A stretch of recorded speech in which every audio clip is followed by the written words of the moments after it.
So now that we have this in here, I kind of want to showcase a couple different things that we can do. Um, we have the ability to do goal seeking, all these kinds of things, but we also have the ability to kind of take some stuff and determine like, what if this happens? What can I get as a result? So like, let's say you have a goal every month to be saving, more than $550. All right. And you want to know if you achieve that goal. Now, right now we can see where we achieve that goal. Obviously we can see it in November. We didn't. December we did. January we didn't.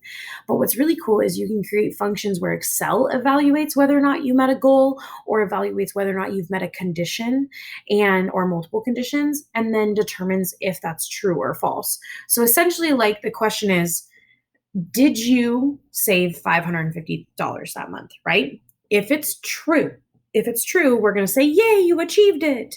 If it's false, you did not save $550, we're going to say, oh no, you try again, like save more, do better next time, those kinds of things. So you're evaluating whether or not it's true or false that you met that $550 goal, right? So I'm going to go ahead and put monthly goal here. So you can have that in cell A19. And then I'm going to zoom in here and we're going to calculate this here. The reason I want to use an Excel calculation is not just because I want to have Excel figure out for me, but also so it can adjust if things change, right? We just showed how like when things change, everything adjusts. It's amazing. So I'm going to go ahead and create a function to determine if I've achieved this. I want you to pause the video here and see if you can find a function that will allow you to see if something is true or false. And I suggest you go to the formulas tab because there's a whole function library here where you can look through and kind of see what functions are. And when you hover over functions, you can see with a little description what they mean. So I'd like you to think about like, I'm trying to determine if something is true or false, what kind of function would I use? So pause the video here and just kind of explore for a minute and see if you can find it.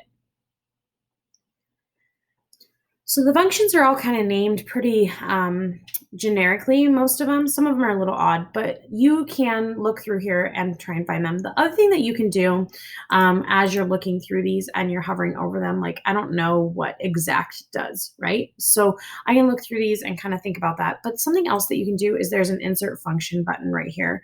This also appears on the formula bar right here, and either one of these I click and they take me to the same dialog box. But I can say like what I want to try and do. So if something is true or false, and let's see if it pops up, I can go ahead and hit go and it says rephrase your question. Okay, true or false. We can try that, hit go, and you'll see that it will get me a bunch of stuff, lots of different things. And so you can go through like a recommended category. I can see like, okay, so this is kind of like a logical thing I want to do. Like, is it true or is it false? It's thinking about whether or not it's true or false, see what's in there. So I've got an and function, which checks whether all arguments are true and returns true if all arguments are true. I've got a false, which will determine if the logical value is false. And then the third one down is an if function.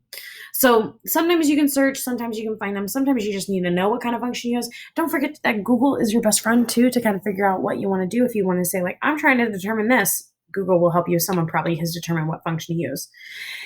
In this case, we're going to use the if function. So I can do that here and click OK, and it will take me into the dialog box. I can also, I'm going to go ahead and hit cancel here real quick. I can also go to logical and choose if as well, and that will also open me up to the dialog box. We've been here before. It was a while ago, but we have been here before. The other thing I can do is I can type it. Like if you look out here, it's automatically put in an equal sign if, open parentheses, close parentheses. So if I'm in a cell and I know what function I want to use, like I wanted to use a sum function, I could type in sum. I could get it in here. I could double click this, hit tab. I could also just open the parenthesis and be ready to type. We've learned that before.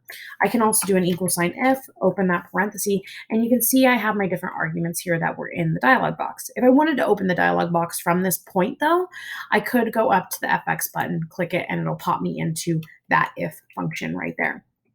So first things first, in an if function, you're trying to prove something, right? You're trying to prove whether something is true or false. So in this case, I'm trying to prove that what I saved for the month is over $550. So that's my statement. Is what I saved over $550. So first I got to grab what I saved.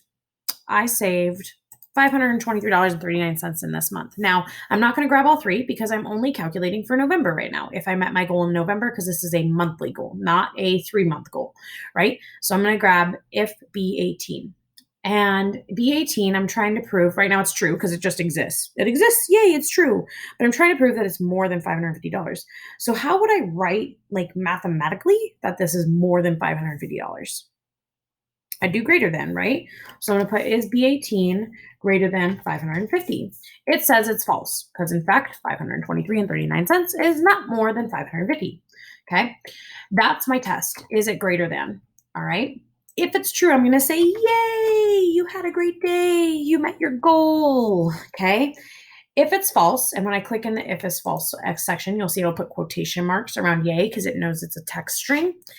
If it's false, I want it to say try again or good luck next time. So I can do like good luck next month and put that there. Okay. So in this case, when I click in these cells, you can see B18 is false. It's not greater than $550. So it's not going to say yay. It's going to say good luck next month. I'm going to click OK, and it'll put in good luck next month, right? I'm going to actually take all of row 19, and I'm going to go to the home tab, and I'm going to word wrap that bad boy because I don't want to have to explain it in the columns as much, okay? Now, if I think about it, if I take this and I fill handle it across, none of this is going to change. None of this up here is going to change. The only thing that's going to change is this B18, and I want it to change. I want it to check C18 and D18. So I'm going to take my fill handle here. I'm going to click on the cell, and I'm going to fill handle it across. And in month of December, I've met my goal. Okay. Now, what's really important, like I told you, is if this changes, these will change. So I can go ahead and like, let's say, oh man, sorry, zoomed out too much. I changed my wage to now $15 an hour. So I go back down to 15. You'll see all three of them will say good next month. If I change this to $40 an hour, that's a really good wage, I get a yay, right? So they've all adjusted and they all adjust automatically. And that's how you can create an if function. You can also create an if function to return numbers. So if I wanted to return like a $50, like maybe my grandma's going to give me a little bit of a bonus here, I could do that. So I could do like my grandma bonus, right? So I could go ahead and put in like an if function. So I'm going to go ahead and put in an if function here, click on that FX button, choose if. If my goal is greater than 1,000, so if my monthly net income is greater than 1,000, grandma's going to give me an extra $50. If she doesn't, I get nothing, right? So I got my test. Is it greater than $1,000? If so, I get 50. If not, I get nothing. So I hit OK, and I can see when I get $50 and when I do not. Okay, so you can do it with numbers, you can do it with words, you can have it return whatever you want, but essentially it's checking to see if a criteria is met, if it's true or false, and then returning a value.